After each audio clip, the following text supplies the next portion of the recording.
नमस्कार मंडळी, माझ्या या UB किचन अँड ब्लॉगमध्ये आपले चॅनलला स्वागत आहे। तर आज किचनचा टूर नसून आहे शेतातला टूर।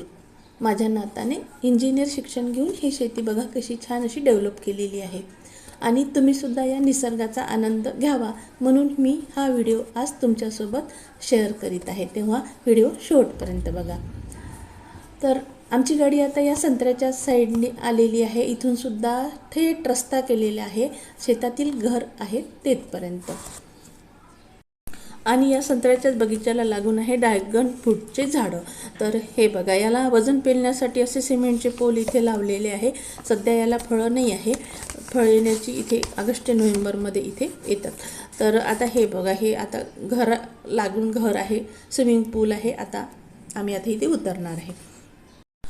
कैरीच्या झाडाला बघा, हे कशा कैऱ्या लागलेल्या आहे, अगदी जमिनीला टेकन इतक्या अशा ह्या कैऱ्या आहे।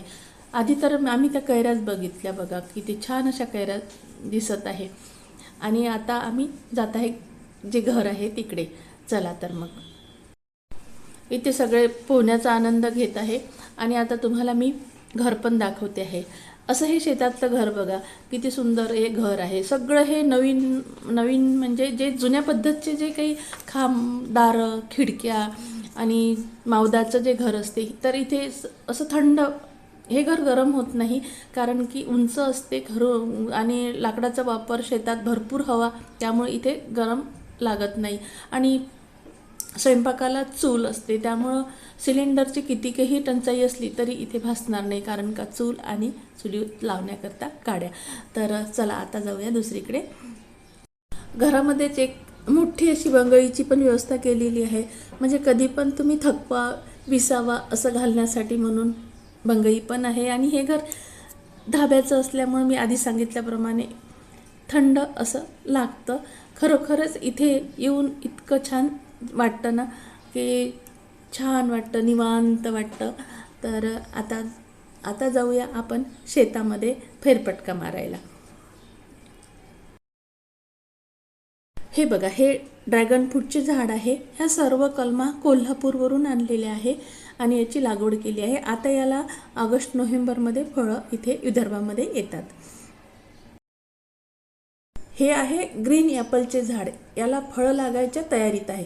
संपूर्ण झाड कसं हे बघा फुलानं बहरलेलं आहे आणि आता याला लवकरच फळं येणार आहे। अगदी छोटे छोटे बारीक बारीक असे फळं येणं सुरुवात झालेली आहे आणि फुलाचा सुद्धा छान असा मंद मंदसा सेंट वाटत आहे।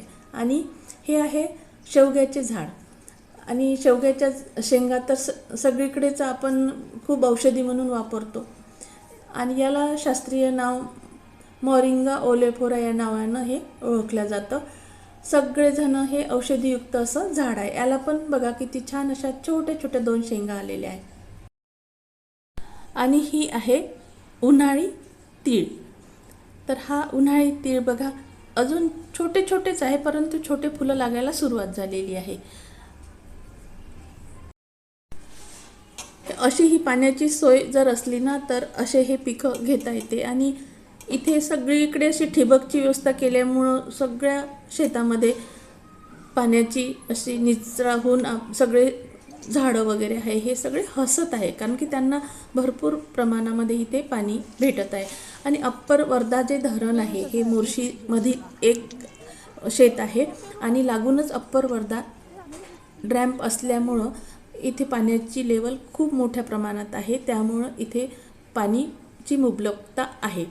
तर हे बघा, आता सूर्यसुद्धा मावळायला लागला आहे। दृश्य बघा किती छान दिसते आहे। तर आम्ही सगळे असे फोटोग्राफी घेत आम्ही आता चला तर आता जाऊया दुसरीकडे।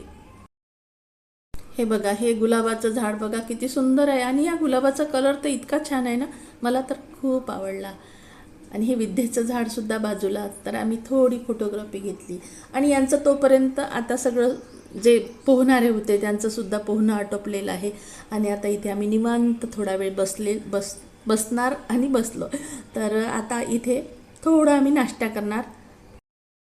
मी आधी सांगितल्याप्रमाणे सूर्यसुद्धा मावळायला लागलेला आहे आणि दृश्य मात्र मावळतानाचा सूर्य बघून छान वाटत आहे।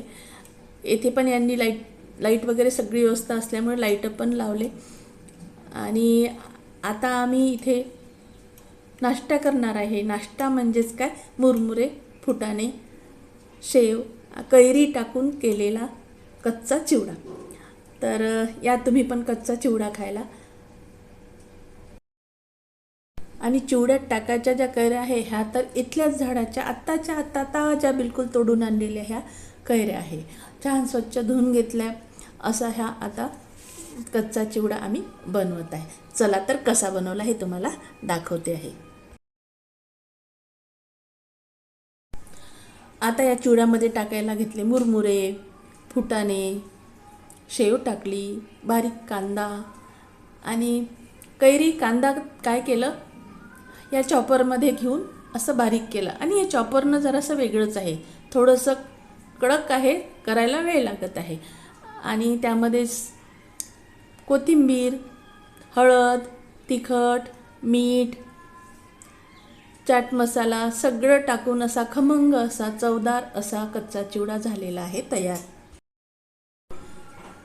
थोडे शेंगदाणे पण टाकले आणि भरपूर सारं तेल आणि सगळं मिक्स करून आम्ही या चिवड्याचा सगळ्यांनी आनंद घेतला, तोही शेतामध्ये. या मग असा शेतातला खमंग चिवडा खायला.